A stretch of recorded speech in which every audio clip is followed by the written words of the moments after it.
Let me just give everybody an overview of your experience, while you get yourself comfortable and ready to go.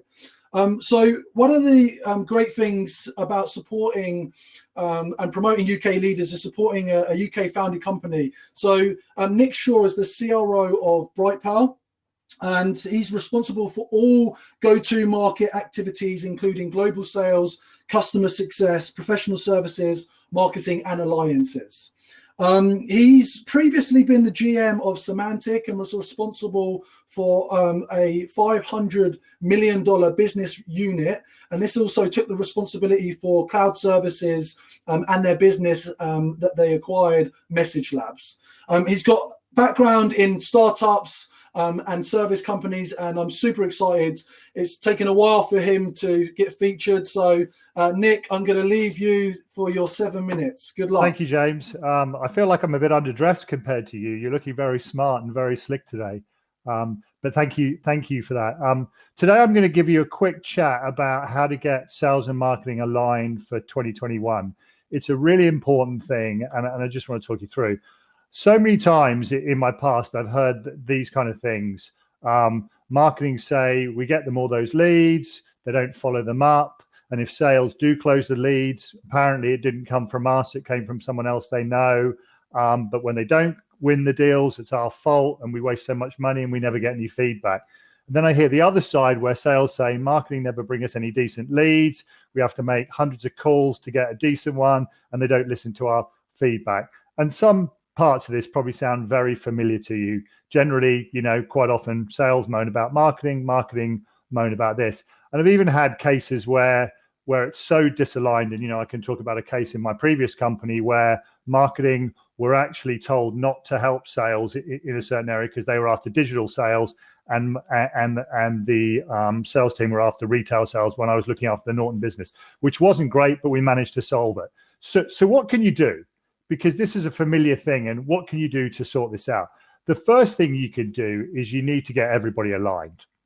And this alignment must happen at the kind of CMO, VP of marketing / VP of sales kind of level.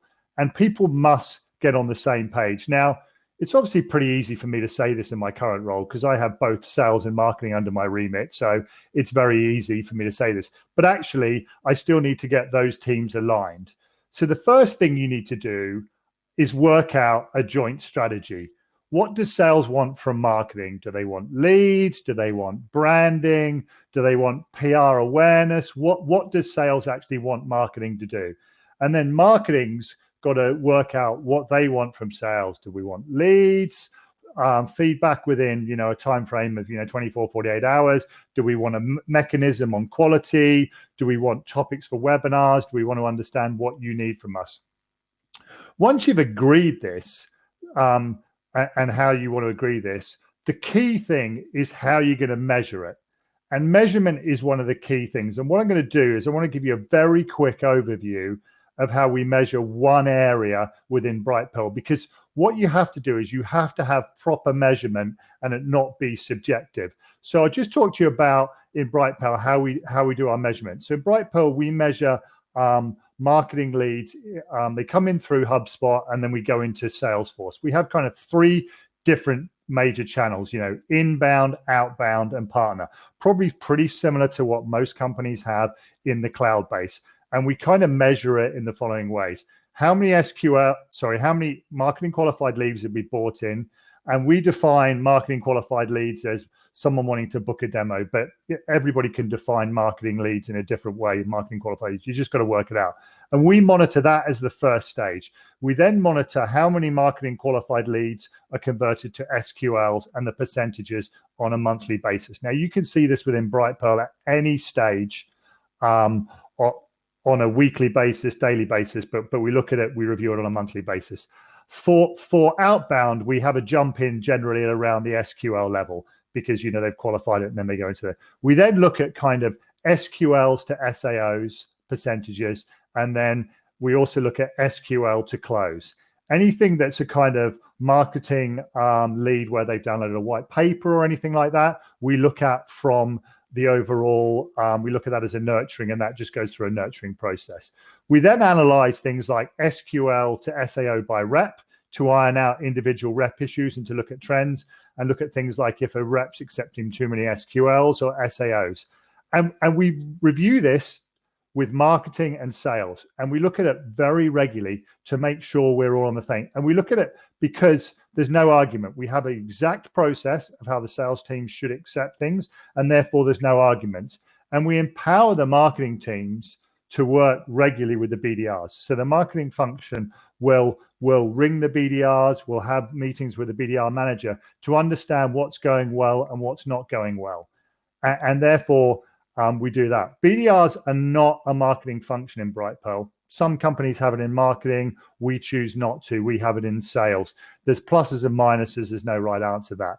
But the marketing team is continually working with those BDRs, looking for topics that allow us to refine our marketing message and improve our PPC, because it's really important to have that kind of feedback mechanism.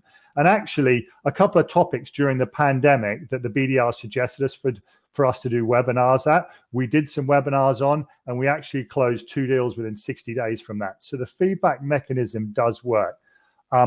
The other thing we do is we understand each other's processes. So I have the leadership teams from both sides understanding each other's processes. So the sales leaders understand the complete marketing process, and the marketing leaders understand the sales process. So the marketing leaders, when they first join us, anybody from marketing, they sit on prospecting calls, they sit on demos, they read through our playbooks, so they understand our playbooks. So therefore, everybody knows from both sides where we sit. It's really important, because then both sides can understand each other's.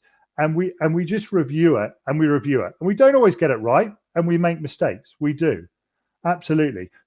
And we look at things, and we pivot, because outbound wasn't working during the pandemic, as I'm sure it wasn't for a lot of you. So we pivoted that team to focus on partner and to help us with some of the inbound qualification during the pandemic to make it perfect. So, bearing in mind I haven't got that long, there's kind of 5 things I want to leave you with. Make sure you understand each other's goals and processes. It's really a key thing.